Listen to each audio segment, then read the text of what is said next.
যে নিবন্ধন কখন লাগবে কখন লাগবে না।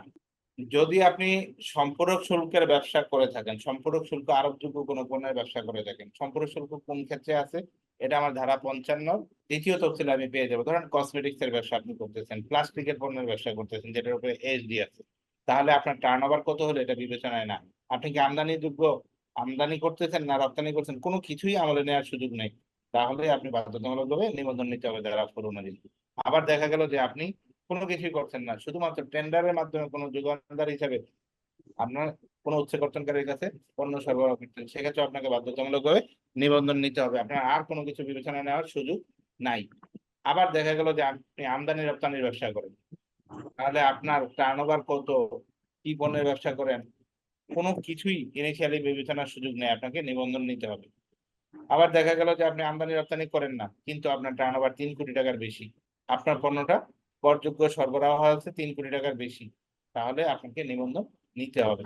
তারপরে বললাম কি, সাধারণ আদেশ 17 বা 1144, যেটা হলো এখন 1136, সেক্ষেত্রে অন্তর্ভুক্ত আছে আপনার পণ্যটা, যেই পণ্যের ব্যবসা করবেন, তাহলেও আপনাকে নিবন্ধন নিতে হবে।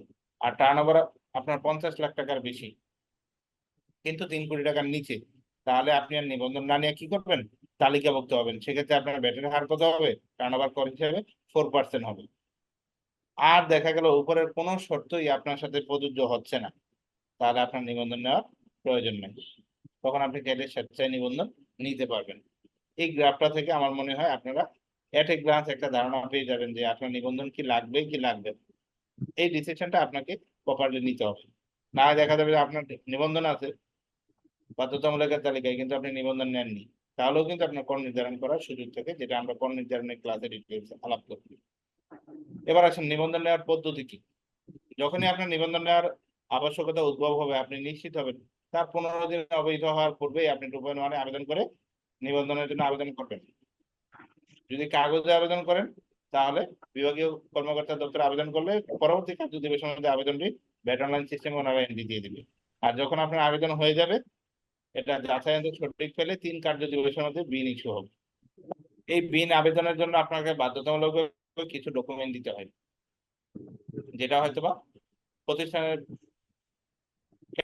ক্যাটাগরি অনুযায়ী কম বেশি প্রয়োজন হতে পারে। যেমন আপনাকে ভ্যাটে যদি আইডি ওপেন করতে হয়, প্রথমে আপনার মালিক বা পরিচালক করেন জাতীয় পরিচয়পত্র, বা বিদেশি হলে passport number, TIN, bank solvency, email address, mobile number, এটা প্রয়োজন হয়।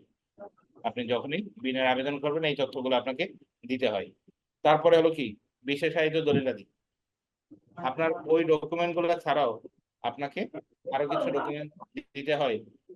ব্যবসায় সংশ্লিষ্ট দলিলাদি কি আছে, ট্রেড লাইসেন্স, আমদানিকারক হলে আইআরসি, রপ্তানিকারক হলে ইআরসি, উৎপাদনকারী হলে তার উপকরণের ঘোষণা বা একটা তালিকা দিতে হয়, আর মূলধনী যন্ত্রপাতির তালিকা দিতে হয়, ফ্যাক্টরি লেআউট প্ল্যান, পুরাতন বিন থাকলে সেই বিন, কোম্পানির ক্ষেত্রে কোম্পানির টিম, পার্টনারশিপের ক্ষেত্রে পার্টনারশিপের চুক্তি, অথবা সর্বশেষ ভাড়া চুক্তি বা এর বাইরেও কোনো দলিলাদি প্রয়োজন হইতে পারে।